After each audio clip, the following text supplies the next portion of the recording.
Halo teman-teman, perkenalkan kami dari peserta pelatihan dasar CPNS Kementerian PUPR Formasi tahun 2021. Ada Leksono, Lydia, dan Triadi. Di video kali ini, kami akan membahas satu tokoh publik yang menurut kami dapat mengimplementasikan nilai-nilai berakhlak dalam melaksanakan tugas dan tanggung jawabnya.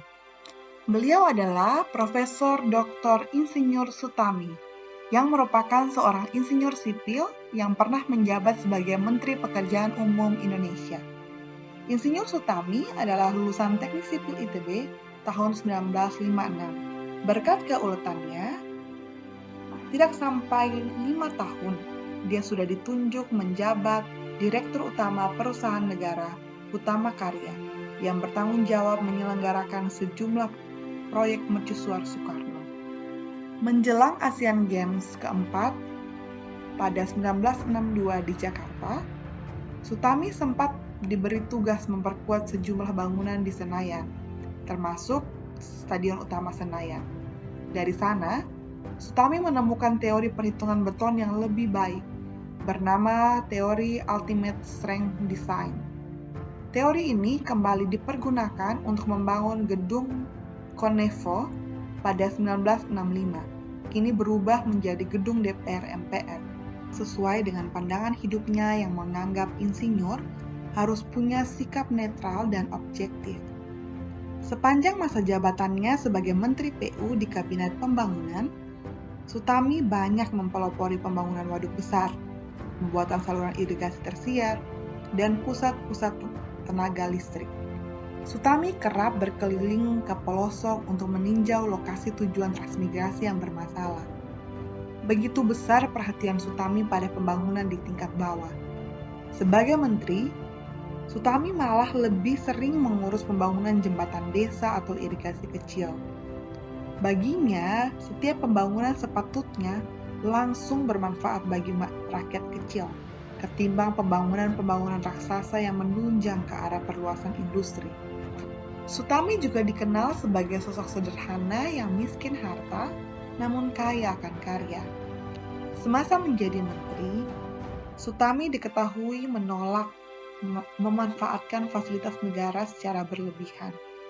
Ia bahkan memilih untuk tinggal di sebuah rumah di Jalan Imam Bonjol, Jakarta Pusat, yang baru lunas saat ia akan pensiun.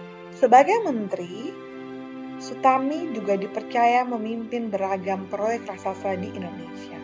Gedung DPR MPR, Bandara Ngurah Rai Bali, dan Waduk Jatiluhur, serta sebagai pelopor penggunaan konstruksi beton pracetak saat membangun jembatan Semanggi.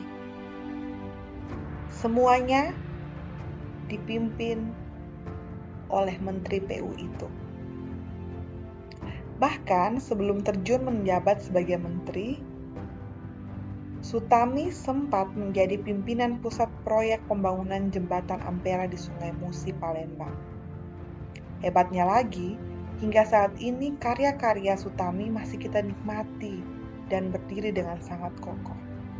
Sutami adalah Menteri Pekerjaan Umum terlama dengan masa jabatan selama 12 tahun.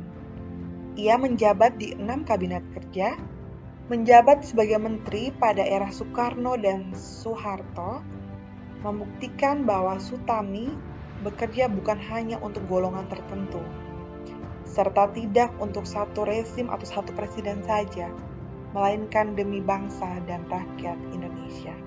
Beliau meninggal dan tutup usia pada 13 November 1980, dan saat ini namanya diabadikan menjadi nama waduk di Kabupaten Malang, Jawa Timur, Nusa Tenggara Timur, dan beberapa jalan di kota-kota besar di Indonesia. Demikianlah akhir video kelompok kami. Kiranya kita semua dapat belajar banyak dari seorang Sutami. Sebagai ASN, kiranya kita dapat terus semangat menerapkan nilai-nilai berakhlak dalam tugas maupun dalam hidup kita sehari-hari. Sampai jumpa di video berikutnya.